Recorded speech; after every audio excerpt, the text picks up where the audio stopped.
Bonjour ou bonsoir. Fin de la prédication nécessaire. Dans la compréhension personnelle que j'ai euh, de la façon de sauver des milliards d'êtres humains au moment d'Armageddon et dans les transformations spirituelles nécessaires avant Armageddon, le fait que les témoins de Jéhovah qui sont connus pour prêcher, alors est-ce qu'ils peuvent encore prêcher de porte en porte? Dans un pays comme la France, j'avoue que je ne sais pas, puisqu'il y a eu tellement de changements avec, par exemple, là où il y a des immeubles, euh, c'est devenu très compliqué, d'après ce que j'ai pu comprendre. Et ça, c'était à l'époque où j'étudiais la Bible avec les témoins de Jéhovah entre décembre 1989 et 2002. Donc la situation a dû aller euh, en empirant, en étant de plus en plus difficile par rapport à la prédication de porte en porte. Ce qui explique probablement pourquoi il est plus facile de voir des témoins de Jéhovah avec un présentoir dans un coin de rue depuis un certain nombre d'années. Donc, ma compréhension personnelle, c'est que les témoins de Jéhovah devront cesser la prédication. Pourquoi? Parce que les membres du Collège central, dans cette hypothèse, qui est ma compréhension personnelle, qui acceptent des changements dans leur compréhension spirituelle à eux, en tant qu'enseignants de l'ensemble des témoins de Jéhovah sur la planète Terre, pour sauver tous les êtres humains, l'un des points obligatoires à accepter, c'est qu'il n'y ait plus de prédication. Parce que le principe même de la prédication signifie qu'il faut convertir dans le sens spirituel, religieux du terme. C'est-à-dire que quelqu'un qui n'est pas témoin de Jéhovah devienne témoin de Jéhovah, ou dans n'importe quel autre groupement religieux, quelqu'un qui n'est pas musulman devienne musulman, quelqu'un qui n'est pas juif devienne juif, quoique pour le peu que je suis capable de comprendre, les rabbins ont une compréhension du fait d'être juif qui est telle que, en fait, ils font pas de prosélytisme parce que pour eux, si tu n'es pas juif, en fait, tu es indigne d'être juif, quoi. Donc, il n'y a aucun prosélytisme à faire. Et pour les groupements religieux chrétiens, tous les autres groupements religieux chrétiens en dehors des témoins de Jéhovah, le principe du prosélytisme, de la conversion, est le même. De, pour, je, pardon, je suis un peu gêné parce que je pensais aux catholiques et je ne crois pas du tout que les catholiques se préoccupent de prosélytisme. Je ne crois pas. Puisque normalement, dans les pays catholiques, dans un pays comme la France, les prêtres ne vont jamais nulle part pour apprendre à des personnes à accepter le Seigneur Jésus-Christ. Alors, je ne vais pas aller plus loin, parce que je me dis que là, je suis peut-être en train de m'égarer dans les explications que je voulais donner. Donc, le principe même que les membres du Collège central, j'ai fait une chaîne YouTube, je ne sais pas, ça fait peut-être 3 semaines maintenant, qui s'appelle le Collège central, Paradis terrestre éternel.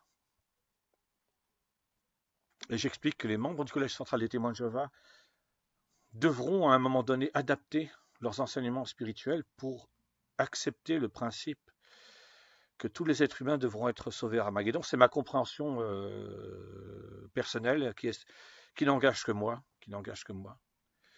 Et donc, au moment où les membres du Collège central accepteront ce principe que tous les êtres humains doivent être sauvés à Armageddon, alors ça signifie aussi que la prédication devra s'arrêter, parce qu'elle n'aura plus de raison d'être, purement et simplement. Fondamentalement, ma compréhension étant, un, que tous les êtres humains doivent être sauvés à Armageddon, et deux, qu'après Armageddon, sur les milliards d'êtres humains qui existent sur la planète Terre, ce sont au minimum des centaines de milliers de groupes d'êtres humains, voire même probablement des millions de groupes d'êtres humains qui devront être formés, formés, et chaque groupe d'êtres humains devrait être envoyé sur sa propre planète pour y vivre éternellement après Armageddon. Ce qui signifie donc que c'est le principe même de prétendre j'ai raison et celui qui voudrait, euh, celui qui pense différemment de moi a obligatoirement tort, ben, ça n'existera plus, ça n'aura plus de sens au moment d'Armageddon. Et c'est pour ça que chaque groupe d'êtres humains sera envoyé sur sa propre planète pour y vivre éternellement heureux, parce que une fois sur sa propre planète, chaque groupe d'êtres humains n'aura plus à convaincre qui que ce soit que ses idées sont les meilleures, entre guillemets, parce que ben, les humains, sur chaque planète, les humains vivront entre eux, dans le sens où ils auront le même idéal, je ne sais pas si vraiment on peut parler d'idéal, mais enfin je vais employer ce mot. Ils auront le même idéal ou le même genre d'idée. Donc c'est le principe même, au moment d'Armageddon, c'est le principe même du prosélytisme des idées, c'est-à-dire pas seulement du prosélytisme religieux tel qu'il est connu, mais du prosélytisme des idées, parce qu'il y a aussi le prosélytisme politique qui est très connu. Euh, ça n'aura plus de raison d'être. Ça n'aura plus de raison d'être. J'ai écrit un livre qui est disponible gratuitement en livre numérique, dont le titre est Séparatisme et radicalisation dans le royaume des cieux, sous-titre Du jardin d'Éden au paradis de la haine. Euh, il y a une partie, enfin il y a deux parties de ce livre, pardon, il y en a deux. Il y a deux parties de ce livre qui sont consacrées au fait que ce que les êtres humains vivent sur la planète Terre, c'est quelque chose qui s'est déjà produit dans le royaume des cieux. Il y a eu un... Comment est-ce que je peux dire ça? Alors, séparatisme et radicalisation, il y a eu une guerre de valeurs. Je l'ai expliqué dans des tas et des tas d'autres vidéos que j'ai faites. J'ai fait environ une centaine de vidéos sur les 4 chaînes YouTube que j'ai faites. La toute première et celle qui a le plus de vidéos étant Sauver tous les êtres humains Armageddon. Une guerre de valeurs a éclaté dans le royaume des cieux, ce qui a abouti au fait que, en fait, au fait et en fait, pardon pour cette redondance, cela aboutit à cette réalité que les êtres vivants, intelligents et spirituels ne peuvent pas tous vivre ensemble éternellement heureux. C'est impossible. Donc il y a eu ce qu'on appelle communément un schisme, une séparation dans le royaume des cieux. D'un côté, les êtres célestes qui ont voulu, enfin, comment dire ça, pour qui continuer à vivre dans les valeurs de l'amour était une nécessité absolue. Ils voulaient, pour être heureux éternellement, continuer à vivre dans les valeurs de l'amour, mais en tenant compte des réalités de la haine, parce que la guerre de valeurs déclenchée avec la haine comme arme de destruction massive, donc en tenant compte des réalités de la haine, et de l'autre côté, là il n'y a que deux parties, il n'y a que deux camps, deux parties. C'est pas comme les êtres humains au XXIe siècle, avec des milliards d'êtres humains, eh ben, ça donnera au minimum des centaines de milliers de groupes d'êtres humains différents, ou voire même des millions de groupes d'êtres humains différents qui iront chacun vivre sur sa propre planète éternellement. Mais dans le royaume des cieux, il n'y a que deux camps. Il n'y a que deux camps.